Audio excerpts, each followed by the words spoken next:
Voilà. Bon, mais en tout cas déjà, félicitations d'être venus, parce que vous êtes les représentants de ceux qui s'inquiètent pour leurs enfants. La vérité, c'est à toi que j'ai dit ça, Jonathan, ce matin? Ou quelqu'un qui était derrière moi? Non, j'ai parlé à Romain, s'il nous écoute ce soir, je ne sais pas s'il est là. Bonsoir. Bonsoir. J'ai dit à Romain Teboul, je lui ai dit qu'aujourd'hui, je pense, hein, peut-être qu'après je me trompe, et peut-être que dans les autres villes en France, c'est pris au sérieux, mais l'idée du Khinour, elle n'est pas, c'est pas un flambeau en France. Il y a beaucoup, on parle beaucoup de judaïsme, l'idée de l'éducation. Excusez-moi, si je ne traduis pas mes mots ou que vous ne comprenez pas quelque chose, demandez-moi. Mais aujourd'hui, c'est pas le flambeau des cours qu'on entend en France. C'est pas beaucoup, comme on parle souvent du Shalom Bayit aussi, on se rencontre dans un autre cadre. Mais je pense que le Khinour, aujourd'hui, l'éducation, elle n'est pas prise tellement à cœur. Et malheureusement, comme on verra plus tard, ça devrait être notre principale occupation. C'est moi, pourquoi à un moment, je me suis dit qu'il fallait que je prenne ça vraiment à cœur. À l'époque, quand j'étais en Eretz Israël, on s'occupait d'un lycée qui s'appelait Orla Noir, Kriat Noir. Et dans ce lycée, en fait, on avait notre kollel. Et une fois par semaine, on recevait avec nous des étudiants, des jeunes hommes, qui venaient pour justement étudier avec nous. Mais c'était des enfants vraiment très difficiles, souvent un problème. Et donc, on se mettait tous avec lui, avec un élève pour étudier. Et donc, moi, on me présente un élève. Le type, je me rappelle, il avait un bonnet jusqu'aux yeux, comme ça. Le visage très fermé, comme ça. Il parlait français, mais déjà, quand il parlait avec moi, il correspondait même pas en français. Il parlait en hébreu. Donc déjà, si j'ai pas envie de communiquer avec toi, déjà, on voyait qu'il y avait un manque de communication. Et je lui ai dit, écoute, bon, assis-toi. De toute façon, il m'a dit, moi, écoute, j'ai pas les nerfs, j'ai pas envie d'étudier, laisse-moi tranquille. Il m'a dit, de toute façon, je vais te dire quelque chose. Vous, les religieux, je vous déteste. Donc imaginez-vous déjà l'ambiance qu'il installe dans le cours qu'on devait donner ensemble. Moi, je suis resté assis à côté. De toute façon, je me suis dit, et ça, il faut savoir. Et ça, c'est un principe qu'on doit tous avoir en tête, que quand on veut éduquer un enfant, ça ne marchera sûrement pas ni par les nerfs et que Dieu nous en préserve par les coups. Il en faut quelquefois, mais ça, c'est vraiment dans les extrêmes. Et c'est ça que je dis quelque part. J'ouvre une parenthèse parce que c'est important de le savoir. Il faut que dans l'éducation, on ait beaucoup de crédit. Ça veut dire que quoi? Ça veut dire que si depuis le début je crie, si depuis le début j'utilise la fessée, c'est que je suis arrivé au maximum des moyens que j'avais pour pouvoir communiquer avec mon enfant. D'accord? Donc dans le cas précis où je suis en train de vous raconter cette histoire, si j'étais de suite rentré en confrontation avec cet élève, je le perdais de toute façon. C'était sûr qu'il n'allait pas revenir. Donc je me suis mis à côté de lui et puis j'ai dit, tu sais quoi, t'as raison. Libre à toi de nous détester. Maintenant, on est ensemble. Moi, j'ai une obligation par rapport à mon kollel. Toi, tu as une obligation par rapport à ton école. Donc, on est ensemble. Tu veux qu'on étudie? Il m'a dit, Tov, c'est l'air. C'est très bien. Yalla, Nilmat. Ok, on va étudier. On a ouvert un livre. Je me rappelle, c'était dans Bereshit. Et puis, tout d'un coup, il m'arrête. Il me dit, tu sais quoi? Sauf un. Je dis, quoi, sauf un? Il m'a dit, les religieux, je les déteste, sauf un seul, un rave. Je lui ai dit, ah bon? Donc vous avez vu déjà, qu'est-ce que j'ai gagné?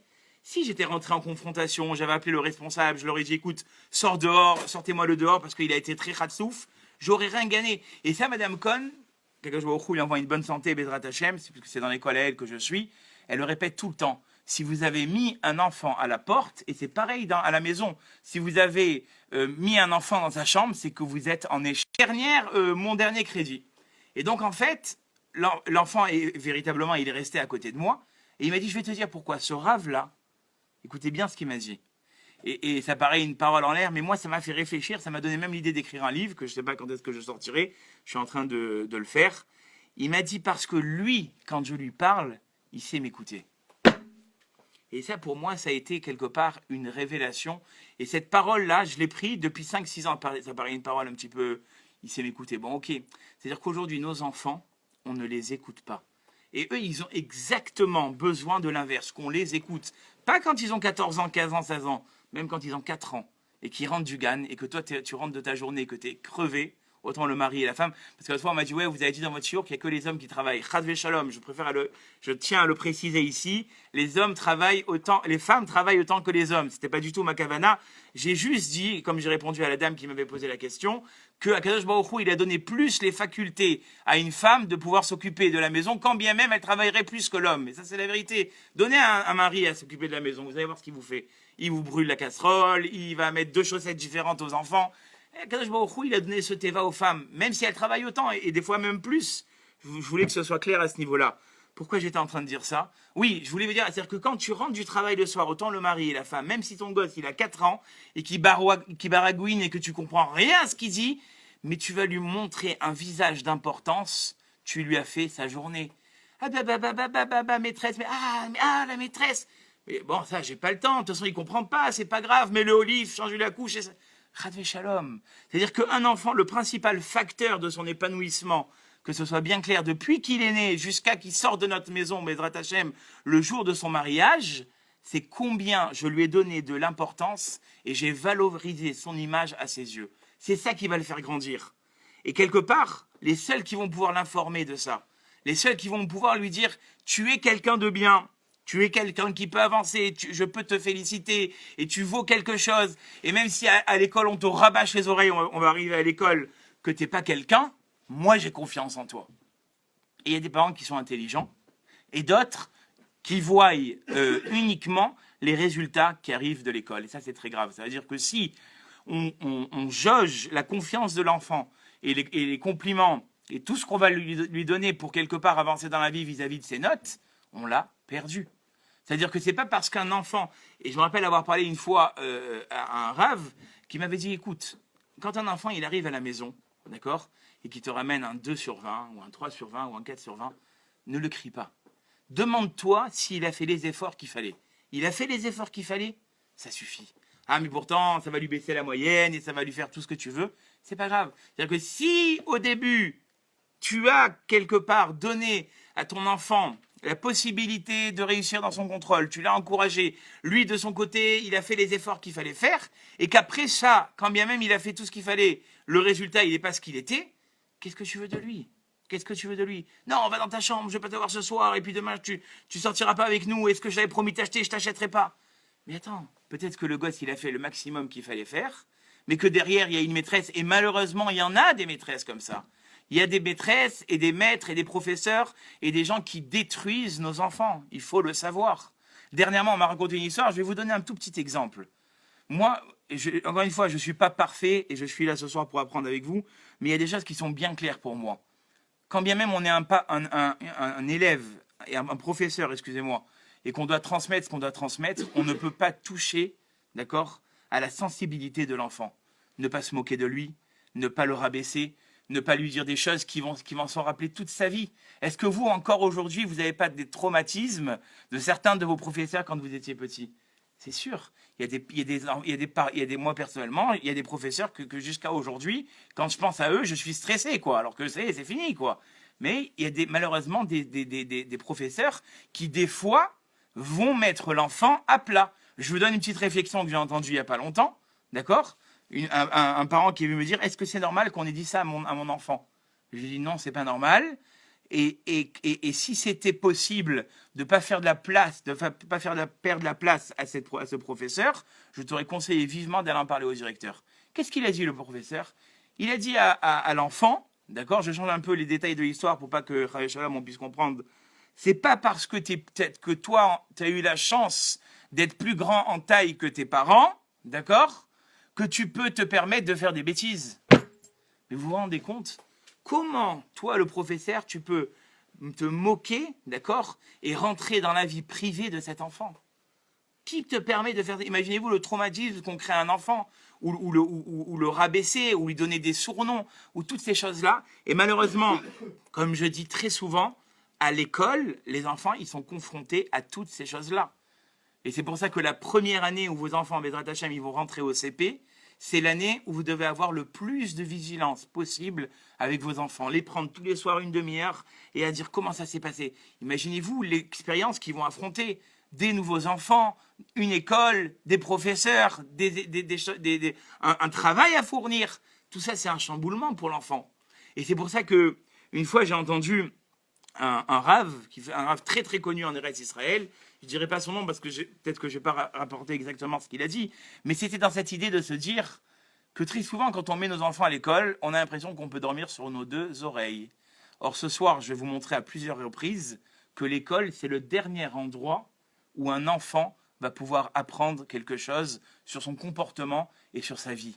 L'école, elle est là pour transmettre des informations, transmettre des choses à apprendre, mais qui va faire le travail et qui va donner la possibilité à l'enfant de se construire moralement et intellectuellement, d'accord? C'est les parents. Et une fois, j'avais demandé une question à quelqu'un, parce que j'en avais parlé, je lui ai dit, regarde ce que ce Rav il a dit, est-ce que tu crois que c'est possible? Il m'a dit, je vais te dire, c'est sûr que c'est possible, et je vais te dire comment ça fonctionne. En fait, un enfant, toute la journée, d'accord, il fait quelque part écran sur tout ce qu'il voit à l'école.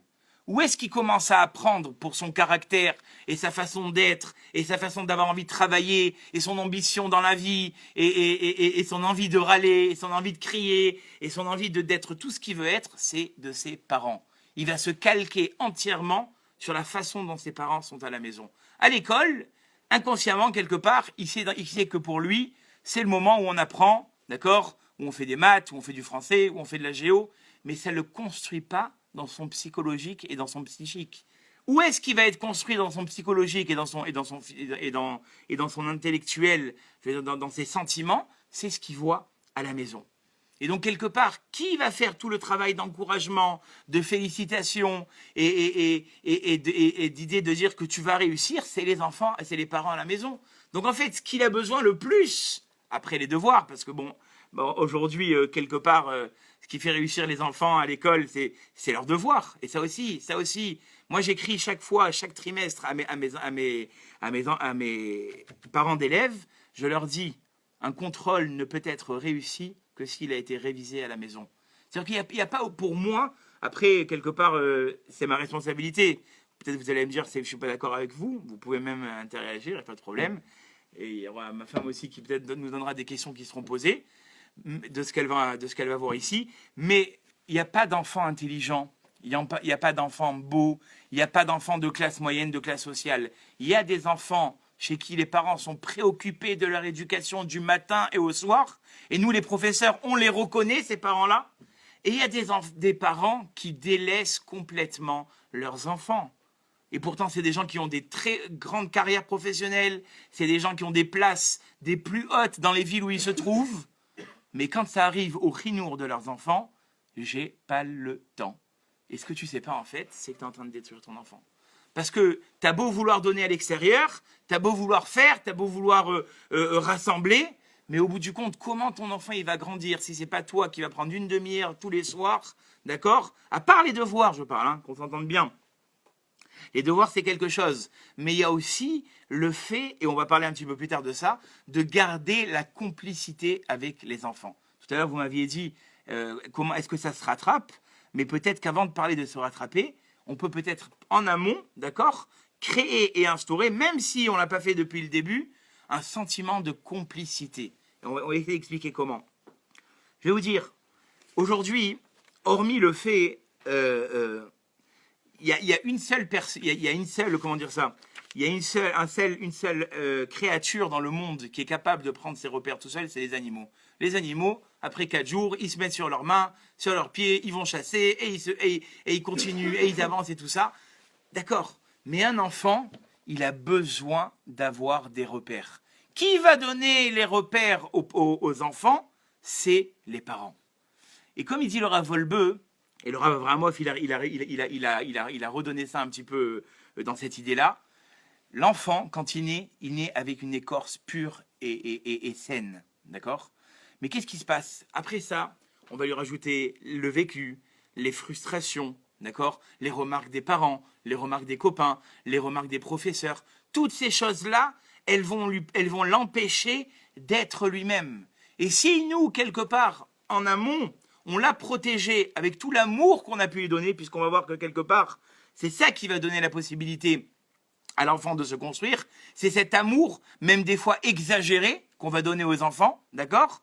eh bien ça va donner la possibilité à l'enfant de se protéger de toutes les agressions extérieures. Mais si on l'a laissé libre à lui-même, de recevoir toutes les confrontations de la vie, sans que nous, on s'est inquiété et on s'est soucié de voir où est-ce qu'il en était, eh bien, il va grandir avec des frustrations. Et ces frustrations, elles vont lui faire croire que c'est pas un bon élève. Et ces frustrations, elles vont lui faire croire que c'est pas quelqu'un de capable, d'accord? Et ces frustrations-là, quelque part, elles vont le détruire. Alors que si, encore une fois, à la maison, ma principale préoccupation, et ben, au Hachem, il y a des parents d'élèves que moi, j'ai pu assister des fois à des scènes qui m'ont vraiment ému et qui m'ont montré et qui m'ont dit, en fait, voilà pourquoi eux, ils sont devenus ce qu'ils sont devenus.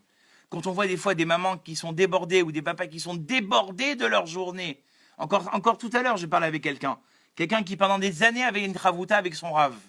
Chavouta avec son rave, c'est pas n'importe quoi. Eh bien, à un moment, il a considéré que son fils, il avait besoin de lui. Il a arrêté cette chavouta et il est parti étudier avec lui tous les Shabbatot à la place du cours de Torah.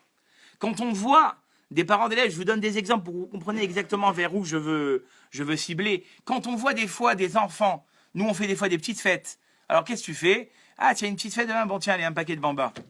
Il y a des parents, c'est comme ça. Bon, encore une fois, je ne suis pas là pour juger, pour critiquer, mais pour vous montrer des fois combien est-ce qu'il y a des parents qui sont prêts à donner. Et il y en a d'autres, ils arrivent avec un gâteau à la crème, que même à la limite, le jour de la bat mitzvah de ma fille, je ne sais pas si je vais faire le même. Et là, pour un petit sioum madaf, on a mis ça en valeur, on est parti, on a fait une pâte à sucre décorée, tu te rappelles, je t'avais montré des photos, des choses magnifiques. Mais alors nous, on croit que c'est exagéré, hein. Si tu lui donnes ça aujourd'hui, qu'est-ce que tu vas lui donner demain? Cette réflexion de dire si tu vas lui donner aujourd'hui ça, qu'est-ce que tu vas lui donner demain, ça c'est pour les cadeaux. Faut pas exagérer. Il faut que mes cadeaux, et on essaiera d'expliquer, je sais pas si c'est cette fois-ci ou les fois, essayez toujours, habituez-vous. Et moi, je l'ai fait, je peux vous dire que ça marche autant à l'école, autant à la maison. Habituez-vous à ce que les cadeaux que vous donnez à vos enfants, c'est un peu exactement comme les punitions. Vous vous rappelez ce que je vous ai dit tout à l'heure? Les punitions, on ne peut pas les donner, les extrêmes, les punitions extrêmes, une fessée, parce que c'est extrême, parce que l'enfant, on le frappe, donc c'est quelque chose d'extrême, on le met dehors. Essayez d'utiliser, j'ai dit, ces punitions vraiment pour l'extrême. Ne jouez pas tous vos crédits. Mais pour les récompenses, c'est la même chose. Par contre, soyez attentifs. À chaque fois, vous avez tous des exigences, comment dire ça, justifiées ou pas justifiées, c'est à vous de voir, vis-à-vis de vos enfants. Quand vos enfants, sans que vous leur ayez demandé, ils font vos exigences, ou vous connaissez tous le caractère de vos enfants, et à n'importe quel âge, hein, même si c'est le petit, il a commencé à enlever la sucette, à chaque fois qu'il a commencé à enlever la sucette, récompense-le. Le petit, il a été faire pipi au pot, donne-lui, fais de ça une fête. Ah, ça va, petit pipi au pot, franchement. Non. Parce que pour lui, c'est une étape dans sa vie. Et je vous dis, des fois, on a des parents, oh là là, il a 4 ans et il n'est pas encore propre. Bon, j'exagère un peu, hein. Mais tu sais pourquoi? Et ça, on va l'expliquer tout à l'heure. Je ne sais pas si c'est maintenant. Oui, ce sera plus tard. Quelque part, des fois, Bechabod. Alors qu'un tout petit peu, hein. Il n'y a pas de souci. Quelque part, un enfant, qu'est-ce qui va le faire avancer? Qu'est-ce qui va lui donner l'envie de faire encore plus? C'est qu'à chaque fois que j'ai valorisé un effort de sa part, je l'ai récompensé. Et donc, ça lui donne envie d'avancer. Mais s'il voit que tu n'as rien fait pour le féliciter, maman, j'ai rangé ma chambre. Ah ben, pour une fois, hein? Non, fais-en une fête. Fais-lui la fête, il a fait un effort. Il a fait quelque chose qu'il n'a jamais été prêt à faire. Alors, quelque part, cette valorisation positive, d'accord, elle va donner à l'enfant l'envie d'en faire un peu plus.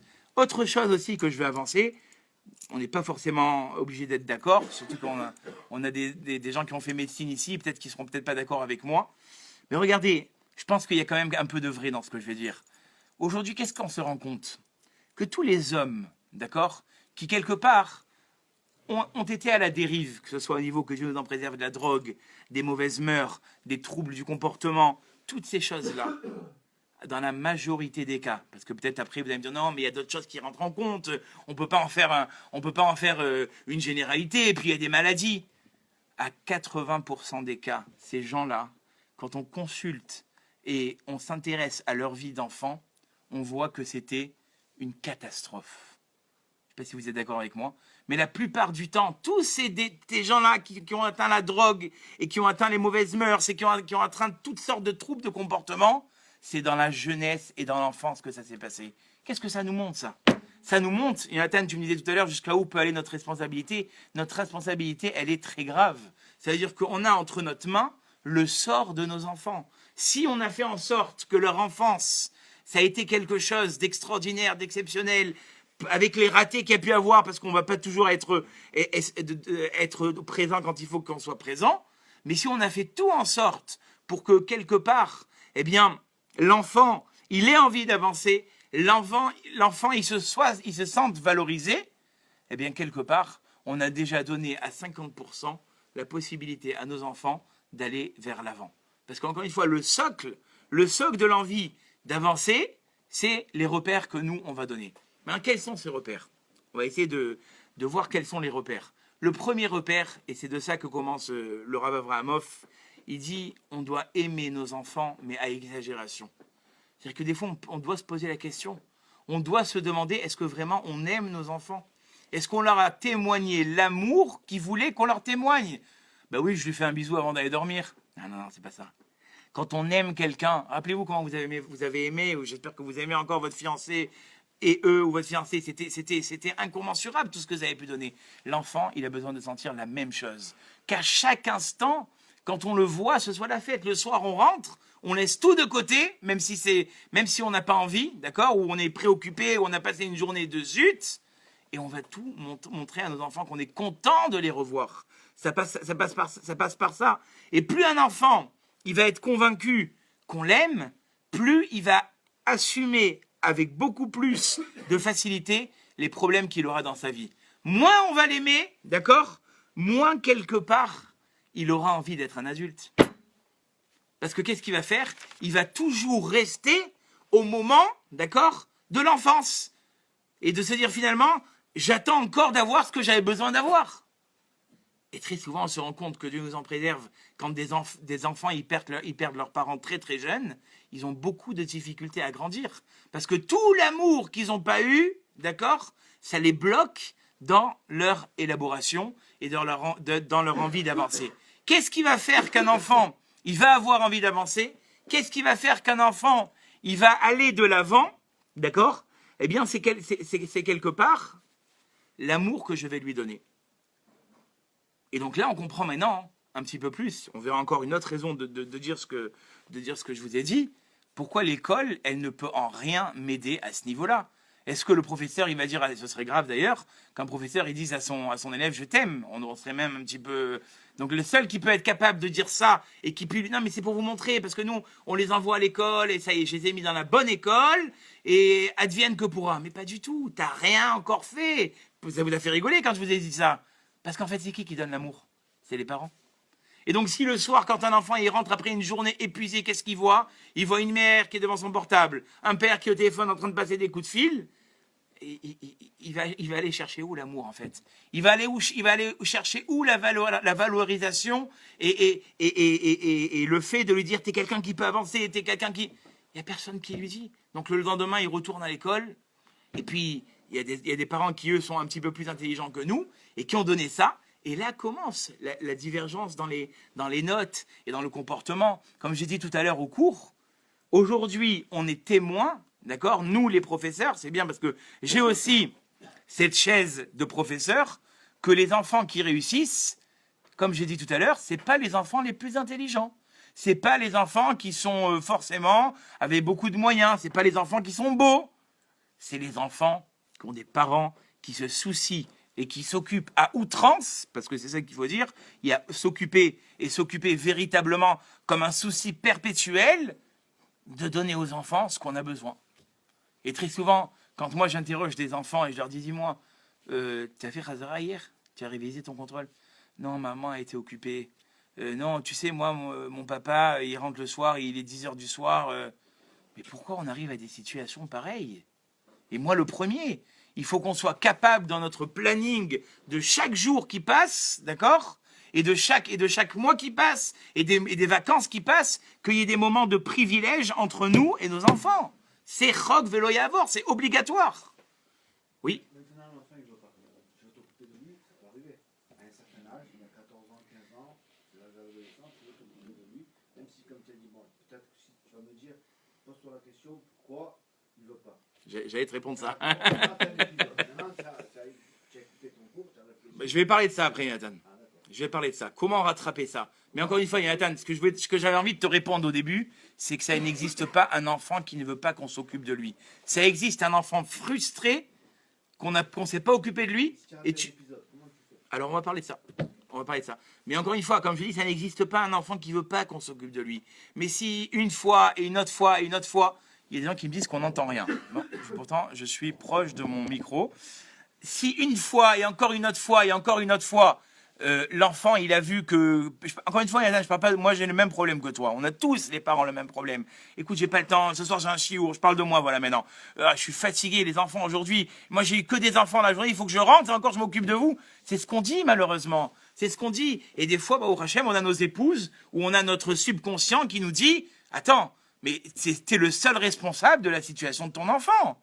Et si t'es pas capable, d'accord, de prendre ça en conscience, malheureusement, et comme je vous ai dit, encore une fois, on voit trop qu'aujourd'hui, l'image qu'on aura donnée à nos enfants, et on va en parler dans un deuxième temps, d'accord, c'est quelque part ce que nous, on a montré à nos enfants. Et là, on va rentrer, d'accord, dans le deuxième point, après l'amour, que j'ai dit qu'il faut donner énormément d'amour, mais aussi l'exemple qu'on donne à nos enfants. Ça veut dire que quelque part, et ça c'est un principe qu'on voit dans plusieurs endroits, ce que nous on fait à la maison, quand tu rentres le soir dans ton 100 mètres carrés, le spectacle que tu vas donner, ou un peu moins, un peu plus de 100 mètres carrés, le spectacle que tu vas donner à tes enfants, c'est ce qu'ils vont reproduire plus tard. Que ça soit bien clair. Si tu as pris l'habitude de faire des choses que tu n'as pas envie qu'on reproduise plus tard, ben ne les fais pas. Et si tu vois ton fils avec un problème, dis-toi bien que peut-être ça vient de l'exemple que tu lui as donné.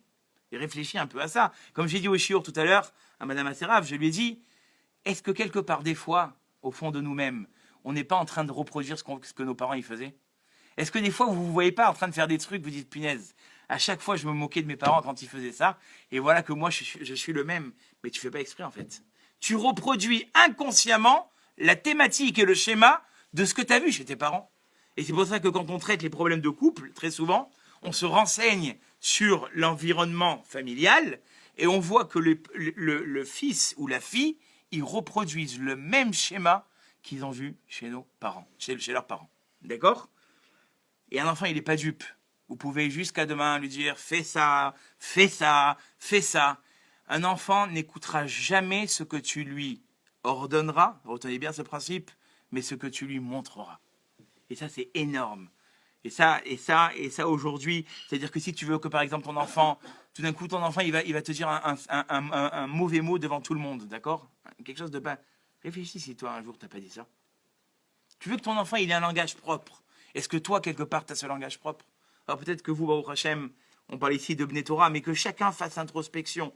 Ou alors tu dis à ton enfant, arrête de crier. Tu viens de crier toi-même. C'est-à-dire que si, quelque part, toi, tu cries comme un dingue et ta femme, elle crie, les enfants, ils vont crier. Parce qu'ils ont vu que papa et maman, ils s'exprimaient comme ça. Donc forcément, ils vont refaire la même chose et reproduire la même chose. Tu veux que ton fils, il fasse une bracha avant de manger? Combien de fois ça t'arrive de manger sans faire une bracha? Bon, encore une fois, vous, au Hachem, j'espère que c'est sûr que vous n'êtes pas avec ces problèmes. Mais très souvent, à l'école, je vois des fois, ou n'importe, je vois des enfants dans la rue, ou même nos propres enfants. Madame Cohn, quand je vous avoir une bonne santé, elle m'a dit, vous savez, le meilleur moyen pour qu'un enfant il fasse une bracha, moi je croyais qu'elle allait me dire, apprenez-leur à la maison. C'est si les parents à la maison, quand ils font une bracha, ils la font à voix haute. Baruch, Ata, et comment un enfant, il va reproduire exactement. Tu veux que ton enfant, il soit plus ordonné. De quoi elle a l'air ton armoire? Est-ce que tu fous tout de partout et tout ça? Mais c'est quoi cette chambre? Ils ont vu ton armoire. Ils ont vu comment tu rangeais tes affaires. Donc forcément, ils reproduisent le même schéma. Il n'y a pas de raison. Je vous dis quelque part, à la limite, hein, je serais exagéré de dire ça, mais ce que nous on fait, ça suffirait amplement pour éduquer un enfant. Même si tu ne lui parlerais pas, tu ne lui donnerais pas d'ordre. Et je vais vous dire pourquoi. Tu veux que ton fils il étudie plus? La Torah c'est bien. Écoute ton rave. Combien d'heures de limou tu fais par semaine, toi? Une demi-heure? Le discours du rabbin à la synagogue le Shabbat? Combien d'heures tu fais de Limoud Torah par semaine pour que ton enfant, il aime la... Combien de fois ton fils, il t'a vu le soir devant un livre de Torah? Moi, une fois, ça m'a marqué. Et ça m'est tellement ému d'avoir vu ça. J'avais un copain, il m'a dit, tu sais, le meilleur exemple que j'ai donné à mes enfants. Et ça m'a marqué. Et j'essaye, quelque chose m'aide à pouvoir le faire, que mes enfants, ils me voient faire ça. Il m'a dit, le meilleur exemple que j'ai donné à mes enfants, c'est une fois, j'avais des mifranim de... À quelqu'un a dit, sympa ici, je vais même dire son nom, Yoav Zerbib, je ne sais pas s'il est ce soir, je ne crois pas. C'est pas le style à être sur Facebook. Mais écoutez ce qu'il m'a dit. Il m'a dit, j'étais à 3h du matin, avec mon stander et ma Gemara, et mon fils, il s'est levé pour aller aux toilettes, et il m'a vu. Il m'a dit, ça pour moi, c'était le meilleur enseignement de ma vie. Et il a raison. Toute sa vie, le fils, il va avoir en tête un père qui était assis devant un livre de Torah, et pas devant un portable, et il étudiait. 100% de l'étude, ça c'est le meilleur message, et il a raison. Le meilleur chinour, la meilleure éducation qu'un père ou une mère dans son domaine, elle puisse donner à l'enfant. L'exemple personnel. Il y a une maman, alors cette histoire on la raconte 10 fois de façon différente, mais le principe il l'a mis. Il y a une maman qui est venue voir un rave, elle a dit, Rav, je suis bientôt maman, je voudrais savoir comment me préparer. Le rave il lui a dit, tu as 22 ans de retard. Ça fait 22 ans que toi, quelque part, d'accord, tu dois avoir modelé ton tempérament et tes habitudes et ta façon d'être selon ce que tu as envie que tes enfants y soient. Et les gens, je ne comprends pas, les gens ils font des années d'études pour la médecine, des années d'études pour leur travail, et il n'y en a pas un qui va réfléchir pendant 5 minutes, à part vous, Baruch Hashem, qui êtes venu ce soir écouter, et se dire comment un enfant il fonctionne. Un enfant, il faut en être conscient. C'est pas juste tu lui donnes à manger, tu lui donnes un peu d'argent de poche, tu lui payes ses études. Non. C'est bien plus complexe que ça. C'est tout l'investissement que tu auras donné vis-à-vis de cet enfant-là. Et bien plus tard, c'est lui qui va donner c'est cet investissement. Et cette possibilité, d'accord, à l'enfant d'être ce qu'il est. Et malheureusement, les parents, ils n'arrêtent pas ça. Aujourd'hui, les mauvaises midotes, les mauvais traits de caractère, ils passent de génération en génération. À aucun moment, on a la force de bloquer justement toutes ces façons d'être qui des fois ne sont pas convenables. Et donc forcément, si par exemple tu as éduqué ton enfant à lui donner une fessée, comme j'ai dit tout à l'heure, alors que ça, je répète, des fois, comme il dit mon rave, encore une fois, moi j'aime pas dire le nom des rabbinim parce que des fois j'ai peur de ne pas ramener exactement, mais l'idée elle est claire. Il a dit, le rave, on doit sévir, lui parlait des élèves, on doit sévir avec un élève que quand il dépasse la misguérette. La misguérette, c'est-à-dire la normalité de ce que doit être un élève. Donc vous aussi, vous savez ce que doit être la normalité de ce que doit être un enfant. Donc tant qu'il n'a pas dépassé la normalité et qu'il y a juste un petit peu de gesticulation, un peu d'excitation, quelques mauvaises notes, jamais aller jusqu'au coup. Jamais. Les coups, les fessées, ce sont les fessées, légèrement, ou les punitions extrêmes, c'est que quand on a dépassé la misguérette, la normalité des choses. Par exemple, l'enfant, il va avoir une grande chutzpah, une grande effronterie devant tout le monde vis-à-vis de toi. Et encore même ça, mais je veux dire, même ça, parce que j'ai parlé vis-à-vis de toi devant tout le monde, ça c'est important. Quand on punit un enfant, on ne le punit jamais devant tout le monde. Ça, il faut se le mettre à l'idée. Des fois, un enfant, il te sort de tes gonds, tu lui mets une rousse devant tout le monde. Quelle bouchade. Ouais, mais c'est un enfant, et puis je dois l'éduquer. Chas Shalom, jamais devant... Retiens-toi. Parce que non seulement tu l'as pas éduqué, et en plus de ça, tu l'as fait une honte terrible. Peu importe l'âge. Tu veux l'éduquer, tu veux lui dire quelque chose, stoppe-le de son comportement, et puis quand tu seras entre toi et lui, à ce moment-là, tu vas lui dire ce que tu as à lui dire. Mais jamais avant. Jamais devant tout le monde. Et sûrement pas des coups. Qu'on se le dise. Alors, comme j'ai dit tout à l'heure, ça ne veut pas dire que si on n'a pas fait tout ce travail en amont, ta question, Jonathan, tout est perdu. Il y a encore une possibilité, d'accord ? Il y a encore une possibilité de pouvoir changer toutes ces habitudes qu'on n'a pas laissées à nos enfants. Le principe soit bien clair avant qu'on avance.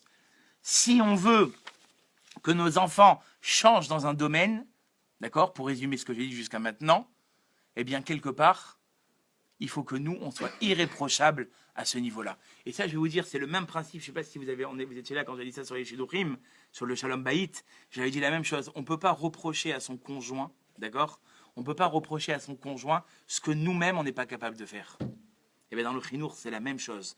Il faut que, avant de venir, comment dirais-je, reprocher ou réprimander ton enfant sur quelque chose, il faut que toi, à ton niveau, tu sois capable de ne pas faire autrement. Si toi, tu n'es pas bon là-dedans, ben c'est quelque part, c'est qu'il est en train de refaire ce que toi, tu fais toi-même. Ce que toi, tu es en train de lui reprocher à lui, c'est ce qu'en fait, lui, il fait tous les jours, d'accord? En te voyant, il reproduit le schéma et la thématique que tu lui as donné. Est-ce que jusqu'à là, c'est clair ou vous avez des questions? Est-ce qu'il y a des questions, Rebecca? Non. D'accord. Maintenant, comment on va faire pour changer cela? C'est-à-dire que maintenant, on n'a pas laissé comprendre, on n'a pas laissé entendre à nos enfants qu'ils étaient la priorité. On a fait des erreurs. On a coupé ce lien, d'accord, des fois, qui était irrémédiable. Comment est-ce qu'on peut faire maintenant pour revenir à ce qui était avant? Alors, ce qu'il faut savoir déjà, c'est qu'il faut, à chaque occasion qui sera possible, d'accord, où on aura l'occasion, par exemple, c'est dimanche. Il y a tes copains qui te proposent d'aller faire un foot, ou tes copines qui te proposent d'aller faire du shopping parce que c'est les Black Friday, là, je sais pas, il y a un truc comme ça. Est-ce que tu vas dire à tes copains ou à ta copine, j'arrive de suite, ou tu vas dire, tu sais quoi, mon chéri, je vais pas aller, mais dis-lui bien, je vais pas aller avec mon copain ou ma copine ce matin. Je vais aller avec toi, on va sortir ensemble. Voilà, ça, c'est montrer, et pas semblant, vraiment, véritablement, tu vas laisser tout tomber tes projets que tu avais prévus pour cette journée, et tu vas te dire maintenant, je vais profiter avec mon enfant. Et ça, c'est le début de la réparation. C'est-à-dire que si, au début, l'enfant, il va un peu rigoler. Il va dire, non, mais allez, c'est bon et tout, je suis sûr que tu veux pas et tout ça. Il va pas te prendre au sérieux. Mais il va falloir aller, comme on dit, j'avais dit une fois dans un chiour. Aujourd'hui, c'est plus tellement d'actualité, mais là, ça peut être d'actualité. Comment on fait pour arranger une mida? Comment on fait pour arranger un trait de caractère? À l'époque, les Baalé Moussard, ils disaient, il faut aller à l'extrême de la chose et après revenir au milieu. Alors, pour la plupart, aujourd'hui, c'est très difficile parce qu'on n'est plus dans le même contexte qu'avant et tout ça, d'être dans l'extrême de tout. Mais à ce niveau-là, c'est très important. C'est-à-dire qu'à un moment, pendant une certaine période, tu vas aller à l'extrême, que tu sens, oh là, tu exagères un peu là, hein, tu lui en donnes trop. Quand tu vas sentir ça, après, tu pourras revenir au milieu, d'accord? Mais entretenir de nouveau, d'accord, cette relation. Et ça, quelque part, je vais vous dire la vérité, si on va encore en parler, comment gagner cette confiance et tout ça, d'accord? Mais quelque part, si on a gagné en confiance de l'enfant, alors à ce moment-là, il va nous laisser tranquilles. Et ça, c'est triste à dire. Hein. Quelque part, il va évoluer et il va s'émanciper dans la vie. Mais si on n'a pas donné la confiance, et on n'a pas donné l'amour, et on n'a pas donné l'attention qu'un enfant attendait de nous, toute notre vie, il va nous le faire payer. Toute notre vie, d'accord, que ce soit à l'âge enfant ou à l'âge adulte, il va faire des fois des catastrophes, non pas qu'il a envie de faire ces catastrophes, mais que inconsciemment, il est arrivé à capter notre attention. Et ça, c'est terrible. C'est-à-dire que tu aurais pu très simplement donner à ton enfant ce qu'il avait besoin de toi, d'accord, ce qu'il avait besoin que tu lui donnes dans la vie, mais qui en fait, comme tu n'es pas arrivé à lui capter, à capter son attention qu'il voulait que tu captes, il va faire des fois des bêtises que tu n'as vraiment pas envie qu'il fasse et que tu t'en aurais bien passé pour que tu prennes conscience qu'il est en face de toi. Alors comment on fait gagner cette confiance? Alors le Rav, il donne plusieurs exemples. Le premier exemple, il dit par exemple, le soir, les enfants, ils rentrent à la maison, d'accord? Toi, tu viens de rentrer du travail et il y a une amie qui t'appelle pour te raconter une des histoires les plus croustillantes que tu as jamais... Attends, il faut que je te raconte. Est-ce que tu es capable de dire, écoute, tu sais quoi, viens, on se rappelle dans 2 heures, je suis avec les enfants là. Ou non, pendant 1 heure. Allez, vas-y, raconte. Et ta fille, maman, s'il te plaît, papa, tu peux... Mais attends une seconde, et attends. Mais elle a besoin de toi, ta fille. Ton fils, il a besoin de toi. Raccroche le téléphone. Sois capable, pendant 1/2 heure, de prendre ton téléphone, de le mettre sur l'arrêt rouge, et tu vas t'occuper de tes enfants, et après, tu rallumeras. Il dit Avramov, ça, c'est déjà une première confiance. Ça, c'est une première valorisation. Que ton enfant, il a vu que tu étais prêt à raccrocher ton téléphone et t'occuper de lui, ça montre l'importance que tu as par rapport à lui. Ton boss, il t'appelle pour une promotion. Il veut parler d'un projet super important. Excusez-moi, monsieur, on peut se rappeler tout à l'heure, je suis avec mes enfants là. Est-ce qu'on est capable de faire ça? Ou bien il y a ta meilleure série ou ta meilleure émission qui commence. Vraiment, là, tu vas savoir enfin comment ça va se dénouer. Allez, les enfants, dans la chambre, allez voir les dessins animés que vous voulez voir, après on se verra. Non. T'as encore une fois inconsciemment montré à tes enfants que marier au premier regard, c'était plus important, parce qu'on en a parlé cette semaine de ça, que tes enfants. Ouais, c'est ça, Jonathan. C'est-à-dire que à un moment où tu es vraiment affairé, je connais pas vraiment ton emploi du temps, je sais pas, tu dois livrer maintenant, je sais pas combien de pains au chocolat, tu dis à ta fille, tu sais quoi, maintenant, je parle, les pains au chocolat, ils arriveront quand ils arriveront. Maintenant, vas-y, parle-moi, vas-y. Ouais, non, mais tu vas être occupé à la livraison. Maintenant, parle-moi, vas-y. Tu sais quoi, laisse tomber, maintenant, je t'écoute. Maintenant, je t'écoute. Et Rav Meir Sobag, Zecha Sadik Vekadosh Levacha, mon Rav, il me disait qu'il avait des moments qui étaient inviolables. C'était lui et ses enfants. Et avec toutes les occupations qu'il avait et tout ça, et tout ce que ça lui coûtait, il y avait des moments où c'était avec ses enfants. Et ça, on doit les avoir. Pour moi, le premier, parce que ma femme va m'entendre rigoler, elle va dire, mais toi, tu les as pas. Elle a raison. C'est-à-dire qu'il faut qu'on crée, je les ai, mais éparpillés. On devrait avoir tous des moments où on s'occupe uniquement de nos enfants. Et ça, quelque part, comme j'ai dit au début du shiur, je vais vous dire des choses vers où le but, il doit être l'ultime, d'accord? Et nous, on va essayer de viser vers ce but. Qu'on soit capable, à des moments, d'accord, de dire maintenant, Kulo, Kadosh pour les enfants. Et ça, malheureusement, ça arrive que très rarement. Le soir, on est crevé, allez, vite, les devoirs, vite, je suis fatigué. Tiens, je prends mon portable à voir un dessin animé. Allez, vite. Ce soir, je sors, c'est quoi, tu diras à la maîtresse que j'ai pas eu de dormir, je te fais un mot. Mais les enfants, ils voient tout ça. Les enfants, ils voient qu'en fait, ils passent en deuxième plan. Donc forcément, ils n'ont plus envie de travailler. Mais si, bien au contraire, tu t'es assis avec ton gosse, demain, tu as un contrôle, tu sais quoi, maintenant, ma chérie, ou mon chéri, on va se mettre, on va réviser ensemble, tu sais quoi, à la chaim et à la mavet, comme ils disent en Israël. Quoi qu'il arrive, tu vois, on va faire le maximum. Vous vous rendez compte le plein de confiance que vous faites à vos enfants? Mais ils vont vouloir mordre la vie à plein dents. Ils vont voir que la principale préoccupation qu'on a dans notre vie, c'est eux. C'est eux. Ou alors, par exemple, là, il dit où est-ce qu'on peut voir le rendez-vous?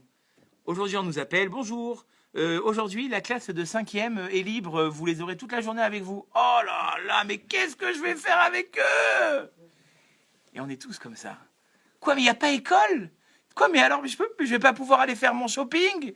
Mais quoi, mais alors, je vais pas pouvoir aller faire mon footing? Je vais pas pouvoir faire mon sport? Je vais être en retard au boulot, mais où je vais les mettre? Mais je sais... Mais imaginez-vous, mais on est tous, moi le premier, hein, je vous dis, nous aussi, on est tous comme ça, ne croyez pas. Mais quelle image on réceptionne nos enfants. Je parlais de ça avec Rav Eliaou. Et il m'a dit un jour de vacances ou un jour de férié, ça doit être un jour de joie. C'est un jour où tu vas pouvoir t'occuper de tes enfants. Et nous, malheureusement, on n'a pas du tout ça. On n'est pas dans cet esprit de se dire qu'un jour férié ou un jour de libre, c'est le moment exceptionnel pour partager avec nos enfants. Et après, on s'étonne que notre relation, elle va en vogue avec nos enfants. Parce qu'on n'a pas construit. Parce qu'à aucun moment, d'accord, on a renforcé cette relation, d'accord? Et là, je vais rentrer dans la fin du shiur. Je peux parler encore un quart d'heure, 20 minutes, ça vous dérange pas? Pourquoi c'est tellement important cette relation? Je vais vous dire pourquoi. Parce que quelque part, quand j'installe cette complicité entre moi et mes enfants, quand ma relation avec mes enfants, elle est 100%, qu'est-ce que j'installe? J'installe aujourd'hui, pour mes enfants tout petits encore en couche, eh bien, la relation que j'aurai avec eux quand ils seront adolescents. Si quand j'étais petit, ou quand eux ils étaient petits, et quand quelque part, leur petit souci c'était les devoirs qu'ils allaient faire au CP, j'étais là pour les écouter. Eh bien, quand plus tard, à l'âge de 15 ans, ils vont avoir besoin de se confier, ils vont pas aller se confier au premier copain ou à la première copine, ils vont se confier aux parents.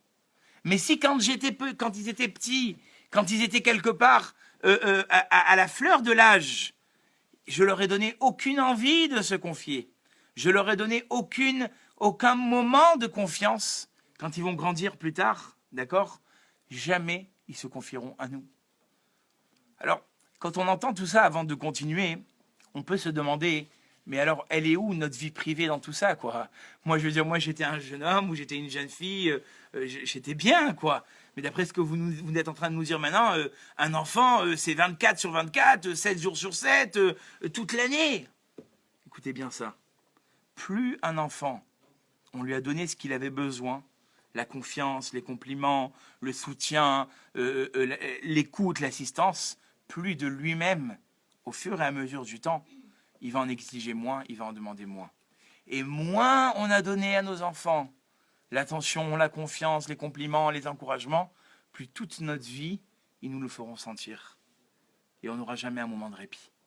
Mais si quand ils étaient jeunes, et quand quelque part, ils étaient à la fleur de l'âge pour les tout petits problèmes, pour les soucis à l'école, à chaque soir, obligez-vous, et ça déjà, ça peut être déjà un bon point, à ce que quand ils rentrent vos enfants le soir, peu importe l'âge, hein, je regarde Jonathan parce que Jonathan il est en face de moi, les enfants ils sont petits, peu importe l'âge, comment ça s'est passé ta journée? C'est pas grave, on a instauré une parole. Alors après, il rentre au CP. Alors, c'était dur d'écrire comment ça s'est passé, la phrase magique. Même si après, ça va pas durer un quart d'heure, même si après, ça va pas durer 20 minutes, comment ça s'est passé ta journée? Qu'il n'y ait aucun moment dans la vie avec tes enfants où tu leur aies pas demandé un jour, même si tu es en voyage, même si tu es de l'autre côté du monde. Allô mon chéri, on est sur Skype, hein? Ça va, ça s'est bien passé ta journée? Ouais, super, allez à demain. Ah, mais vous pouvez pas savoir le bien que ça fait. Et puis quand vous avez encore une fois incité cette parole, incité ce leitmotiv de se confier, ce sera vos confidents toute votre vie. Et vous aurez la possibilité de les aider. Parce que malheureusement, aujourd'hui, les enfants, ils se referment tellement sur eux que des fois, il y a des parents qui sont en panique et qui disent « Mais mon fils, il se confie jamais. Il se sauve. Il veut rien me dire. Quand tu es à côté de lui, il éteint son portable. » Mais c'est pas toi qui as instauré ça, Baba. C'est pas toi que quand il était petit et qu'il avait envie de te raconter ta journée d'école, tu lui disais non, j'ai pas le temps, il y a ma série. Non, j'ai pas le temps, je dois bosser pour demain. Non, j'ai pas le temps, je suis fatigué. Non, j'ai pas le temps, je dois faire la cuisine. Il faut être capable de se déconnecter. Et comme j'ai dit tout à l'heure, au Hachem, il y a des parents, je vous promets, je veux pas dire des noms, je veux pas dire parce que ça les impliquerait, qui ont compris ça. Moi, des fois, parce que j'étais invité, je voyais des mamans, par exemple, et ça m'avait marqué, qui étaient dans la cuisine en train de préparer tout Yom Tov et les repas et les salades. Elles enlevaient leur tablier en plein milieu du truc. Elles s'assoient sur le canapé et elles discutent avec leurs enfants. Et c'est magnifique, ça. C'est magnifique. Mais j'ai pas fait encore la viande, j'ai pas fait encore les salades, j'ai pas fait encore ça, j'ai pas fait encore ça. Non. Maintenant, laisse tomber la viande, on éteint les feux, on éteint tout et on va discuter ensemble. Mais vous pouvez savoir le bien fou que ça va faire à l'enfant. Qu'après une journée, même s'il a vu que tu étais toute la journée au travail, ou toi le papa, ou toi la maman, vous avez travaillé, c'est vrai, toute la journée. Maintenant, il y a 1 heure, et c'est pas forcément long. Ne croyez pas que ça va prendre toute la soirée. Vous aurez votre soirée pour vous, il n'y a pas de problème.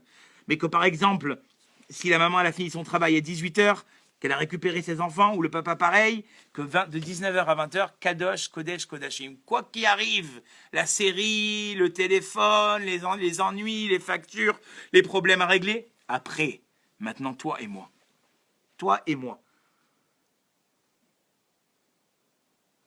Et surtout que, comme je dis, des fois, quelque part, le contexte il est très difficile. Parce qu'aujourd'hui, au Hachem, ou peut-être que non, les enfants, ils sont petits. Mais à un moment, ils arrivent à l'adolescence. Il y a la crise d'adolescence. Il y a toutes ces choses-là. Tous ces malaises-là. Un enfant, il a besoin de les extérioriser. Et si, quelque part, il ne les a pas extériorisés, on ne lui a pas donné l'occasion de les extérioriser, parce qu'encore une fois, on était occupé, parce qu'encore une fois, on ne s'est pas donné, eh bien, cette relation-là qui est difficile à créer, d'accord, elle sera impossible à créer après. Parce qu'après, qu'est-ce qui va se passer? L'enfant, toute sa jeunesse, il a vu qu'il n'y avait aucun moment d'intimité entre toi et lui. Et puis un jour, tu commences à t'asseoir, viens, il faudrait qu'on parle, ce serait bien que tu me racontes ce qui t'arrive en ce moment et tout ça. Qu'est-ce qu'il va dire l'enfant? En fait, elle est curieuse, ma mère. En fait, mon père, il est curieux, il veut juste se mêler de ma vie. Ben forcément. Parce que jusqu'à aujourd'hui, tu n'as jamais essayé de voir ou de comprendre ce qui n'allait pas chez lui. Donc, comme du jour au lendemain, tout d'un coup, tu commences à t'inquiéter de sa situation, il va te mettre dehors. Et une maman, elle ne peut pas se plaindre après que sa fille de 15 ans, elle se confie, elle dit tout à ses copines et à moi, elle me dit rien. Ben oui, mais quand elle était petite et qu'elle te demandait des choses basiques, comment tu réagissais? Est-ce que tu la mettais de côté ou bien non, tu lui disais ma fille, ok, il n'y a pas de problème, j'arrête tout maintenant, on va discuter ensemble. Et ça, comme vous m'avez demandé tout à l'heure, est-ce que c'est rattrapable? C'est rattrapable. Et moi, je dis toujours, quand on est venu des fois me demander, de faire des choses qui soient, comme j'ai dit tout à l'heure, exceptionnelles. Comme par exemple, dire aujourd'hui, on va sortir toi et moi. Ça, c'est super. Même un enfant où vous avez du mal à être en relation avec lui, prenez une journée où que vous, même si vous avez 4, 5, 6, 7 enfants, vous le prenez lui et vous sortez avec lui. Déjà, vous faites une bonne balade dans un parc comme ça, aéré et tout. Après, vous et lui, le parent qui a un problème avec cet enfant et lui. Après, vous faites un bon resto. Et puis l'après-midi, vous allez, je sais pas, vous allez acheter, si c'est une fille, des habits. Si c'est un garçon, ce qui lui fait plaisir, qui voie, d'accord, qu'à un moment, finalement, alors au début, ça va être très dur, je vous dis la vérité. Si ça se trouve, il va même pas vous regarder. Mais une fois, 2 fois, 3 fois, 4 fois, à la fin, enfin, il s'ouvre. C'est pas. Moi, je vous dis, comme je parle de la chaise de professeur, on a reçu des fois des enfants démontés, hein, que ce soit bien clair. Des enfants que vraiment, ils étaient complètement, vraiment, aucune confiance en eux. Et les premiers contacts avec ces enfants, ils étaient vraiment laborieux. Je me disais, mais comment je vais faire? Mais un jour, un compliment. Moi, je suis très récompense, ce que je vous ai dit tout à l'heure. D'ailleurs, ma femme me dit des fois, ça suffit, 25, 30, 40 euros de récompense. Mais je dis à ma femme, qu'est-ce que tu préfères? Et même pour les parents, c'est la même chose. Qu'est-ce que tu préfères? Tu préfères les 40 euros de chocolat, de bonbons, ou la folie, tout le cours, et le manque de tranquillité? Non pas que c'est le chocolat ou le bonbon qui va l'acheter, mais il y a une relation d'amour. Il y a une relation qu'ils comprennent. Et après, on peut faire ce qu'on veut avec eux. Si on les a valorisés, si on les a félicités à chaque effort, après, il y a beaucoup moins besoin de ça. Et donc, l'enfant qui, au début, était très renfermé, il dit, oh là là, Rav Chokron, il est gentil, hein. Dans la tête, au début, il dit rien. Il dit, bon, bon. Et puis après, il commence à vous parler. Après, vous pouvez le prendre et commencer à discuter. Après, il vous raconte vos malaises, que c'est difficile, qu'avec les parents, c'est pas facile. Comment on est arrivé à tout ça? Parce qu'on a créé un climat de confiance. Au début, c'est dur, parce que si on ne l'a pas fait au début, eh bien, quelque part, ça ne marche pas.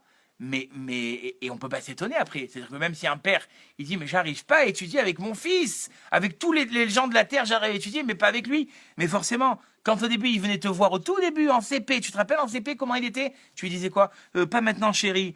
Écoute, là, je suis très fatigué, et là, j'ai pas la force. Demain, toujours demain. Non. Imlo Arshav et Mataï, la Mishnah dans la vote, elle a dit, si c'est pas maintenant, ce sera jamais. C'est sur ça que ça a été dit. Il y a une histoire terrible. Il y avait une histoire que Avramov il raconte qui s'est véritablement passée. Il y avait un père et une mère des businessmen. Ils avaient ouvert une affaire de famille, d'accord? Et c'était l'euphorie parce que la société, elle prenait vraiment du galon et ça commençait à être vraiment l'euphorie, quoi. Ils travaillaient matin, nuit, soir, à la maison, pas à la maison, justement à la maison. Et donc les enfants, c'est tout juste s'ils voyaient leurs parents. Il n'y avait aucun moment, aucun répit. Toujours, allez, d'un truc à l'autre. Écoutez bien ça. Une vraie histoire. Un jour, ils reçoivent un appel à la maison d'un numéro inconnu. Le père, il décroche. Allô, oui, bonjour. Oui, papa, c'est moi. Le petit de 5 ans, de 8 ans. J'aimerais te parler. Mais t'es où, mon fils? Ben, je suis sorti dehors et je savais qu'en te téléphonant, j'allais avoir le moyen de pouvoir enfin te parler. Parce que je vois que quand je veux te parler, je ne peux pas te parler. Donc, je suis sorti dehors. Des petits Israéliens, ils sont très, très rarifs. Je suis sorti dehors à une cabine téléphonique et je t'appelle au téléphone parce que j'avais envie de t'entendre. Vous vous rendez compte? C'est-à-dire que l'enfant, il a compris à son âge que le seul moyen de communication que les enfants, les parents, ils avaient laissé à la maison, c'était le téléphone. Et donc, il s'est dit, moi aussi, je vais appeler mes parents par téléphone. Et le père, il a reçu un appel du fils par téléphone. Et donc, comme j'ai dit tout à l'heure, des gens qui sont arrivés à ce point-là, c'est très difficile. Mais Baruch Hashem, il dit le Rav Avramov, nous les Juifs, on est ceux qui ont le plus d'occasions de pouvoir recréer cette complicité. Par exemple, le Shabbat. Le Shabbat, moi je dis toujours dans les cours de Shalom Bayit, mais c'est valable aussi pour les enfants, c'est le meilleur moment. Comment ça se passe un repas Shabbat? Oh là là, j'ai mangé, j'en peux plus. Bon, je vais dormir, hein, les enfants. Où tu vas dormir? Mais t'es un grand malade. C'est le moment où tu as tous tes enfants autour de toi. T'as pas ton téléphone. T'as pas de rendez-vous. C'est le moment. En plus, maintenant, les Shabbatot, ils rentrent à 4h de l'après-midi. Et t'as jusqu'à minuit. Tu vas pas dormir tu vas pas dormir à 6 heures du soir, quand même. C'est le moment de discuter, de se mettre tous sur le canapé et que chacun, à son tour, prenne la parole. Que le repas, ce soit pas un TGV. Moi, je dis le repas, des fois, c'est chouchouka, tafina, tiramisu, grande vitesse. Voilà, c'est ça, TGV. Allez, hop, et on va dormir. C'est le moment où tu peux discuter avec tes enfants, partager ta journée, partager ta semaine, comment ça s'est passé. Alors, il y a des parents qui sont intelligents et qui, Baruch Hashem, utilisent ce moment de privilège pour discuter toute la soirée, d'accord? Mais il y en a d'autres qui, malheureusement, déçoivent leurs enfants. De quoi ils ont l'air d'arriver? Ça, allez, le poisson, allez, les salades, après, la viande, après, le dessert, et on va dormir. À 8 heures, ils sont sous leur couette. Et les enfants, papa, maman, allez. Et voilà. Et voilà. Et il y en a combien de Shabbatot dans l'année? 56 ou 54? 54 fois 10 ans, ça fait 500 Shabbatot, imagine. 500 fois, t'avais ton enfant. Et puis un jour, tu comprends pas pourquoi il veut plus vivre à la maison. Et puis un jour, tu comprends pas pourquoi est-ce que même pas il t'appelle. Et puis un jour, tu comprends pas que quand il est avec une fille, il n'ose même pas t'en parler. Et puis un jour, tu comprends pas que quand il a des mauvaises relations ou qu'il a des problèmes qui le dérangent dans la vie, il a même pas pris la peine de s'asseoir et de discuter avec toi. Parce qu'en amont, il n'y a pas eu de travail. Et donc maintenant, ça va être laborieux, mais pendant peut-être 3, 4, 5 ans, que Dieu fasse que ça marche. Parce que des fois, malheureusement, quand il y a des enfants qui se sont fermés, ils n'ont pas trouvé d'amour dans leur père, chez leur père ou chez leur mère, ils vont aller chercher cet amour ailleurs. Et là, tu vas pas comprendre pourquoi est-ce qu'il s'est mis avec une fille. Tu vas pas comprendre pourquoi des fois il va fréquenter des gens qui sont pas forcément bien. Mais tout simplement parce que eux, ceux qui devraient pas le faire, ils lui donnent l'amour qu'il faut. Ils l'écoutent, ils parlent avec lui et ils font. C'est-à-dire que la maison, elle doit pas être un hôtel. Qu'on rentre, on a des habits propres, on a à manger, et puis on repart pour une journée. Non, non, non. Ça doit être tout sauf ça. La maison, ça doit être le cocon où les enfants, ils kiffent revenir après une journée. Où vraiment on se détend, où on partage, où on discute. Qu'une fois par jour, il y ait une discussion avec chacun des enfants. Ouais, mais des fois, moi, je suis fatigué. Le soir, je rentre du travail. Chaque enfant, il est dans sa chambre. Et puis, ils viennent même pas me dire bonsoir. Moi, je suis le père et la mère. Ils me doivent du respect. Et si tu montes et si tu pars de ces principes-là, mon coco, d'abord, c'est des enfants, ils savent pas ce que c'est le respect, d'accord? Une fois, j'ai entendu quelque chose d'un rave. Il disait un rave, très souvent, nous, on demande à nos enfants. Il dit, il faut s'interdire de demander à nos enfants. Par exemple, je vous donne un exemple. Vous êtes dans votre canapé ou dans votre hamac, d'accord? Et vous voulez un verre d'eau. David, tu peux m'amener un verre d'eau? Non. Il faut pas qu'à aucun moment un enfant il sente qu'il est notre serviteur. D'accord? Il doit sentir tout sauf ça. Ça, c'est un grand yesod. Ah, mais alors quoi? Comment je vais leur apprendre le respect? Le respect, tu vas leur apprendre en leur donnant. Plus tu vas leur donner, c'est pas grave, lève-toi de ton lit, va chercher la bouteille et repars dans ton lit. C'est pas grave, mais que ton enfant, ça ne devienne pas ton serviteur. C'est que ce soit ton confident, que ce soit la personne avec qui tu vas partager le maximum de choses et tout ça, mais que ce soit pas quelqu'un, d'accord, qui devient ton esclave. Que ce soit quelqu'un avec qui, encore une fois, il a un plaisir de partager. Il a un plaisir de discuter. Et à ce moment-là, d'accord? Et pas que le Shabbat. Tout à l'heure, j'ai donné le Shabbat. Mais quelque part, les vacances. Les vacances aussi. Il faut faire... Ah non, moi, je vais faire mon ski, je vais faire ma randonnée, et puis eux, je les mets dans le club enfant. Et moi, je trouve que c'est une folie, le club enfant. Moi aussi, qui a besoin de vacances avec mon épouse et ma femme, je lâcherai jamais mes enfants dans un club enfant. À part quand des fois je suis malheureusement, c'est mon travail, donc je fais des conférences dans des hôtels, je peux pas garder mes enfants à côté. Et là, ce soir, ils sont pas là. Mais je veux dire, quand on va pour faire une sortie, c'est quoi cette histoire? Tu laisses tes enfants? Mais t'es un malade! C'est là où tu peux, lors d'une randonnée, lors d'une sortie en barque, c'est là où ils vont pouvoir parler avec toi. C'est là où ils vont pouvoir entrer en confidence. Toi, tu les prends, tu les mets dans un club enfant. Je vais me faire jeter des pierres par les hôtels, hein, mais c'est pas grave. Non, je veux dire, c'est dans ces moments-là de privilège, où on n'est pas stressé par la vie, où on a tout notre temps devant nous, qu'on les apprenne, qu'on leur apprenne. Et là est encore une fois mis le point de la réussite. Comme j'ai dit au début du cours, pour ceux qui n'étaient pas là, on voit, nous les professeurs, je vous le dis encore une fois, aujourd'hui, avec la petite expérience de 5 ou 6 ans ou 7 ans que j'enseigne, les enfants qui réussissent, c'est pas les enfants les plus intelligents. C'est les enfants que derrière, quand on voit les parents, on voit des gens qui sont équilibrés, qui sont attentionnés, qui sont à l'écoute, qui donneraient tout pour leurs enfants. À ce moment-là, on leur a donné la réussite. C'est ce que je vous souhaite à tous, Bezrat Hashem, que tous vos enfants réussissent et que toutes les ambitions que vous avez pour eux, vous puissiez les mettre à bon escient et qu'on n'entende que de bonnes nouvelles, Bezrat Hashem. Si vous avez des questions, d'accord, avec plaisir. Est-ce qu'il y a eu des questions? Non, il n'y a pas eu de questions ou non? Bon, voilà. Et donc, Bezrat Hashem, comme j'ai dit, la prochaine fois, on se reverra pour un resto Torah. Je ne vais pas encore fixer le lieu et l'endroit par rapport au Shalom Bayit. On va voir où est-ce qu'on peut faire ça et on vous tiendra au courant, Bezrat Hashem. Voilà.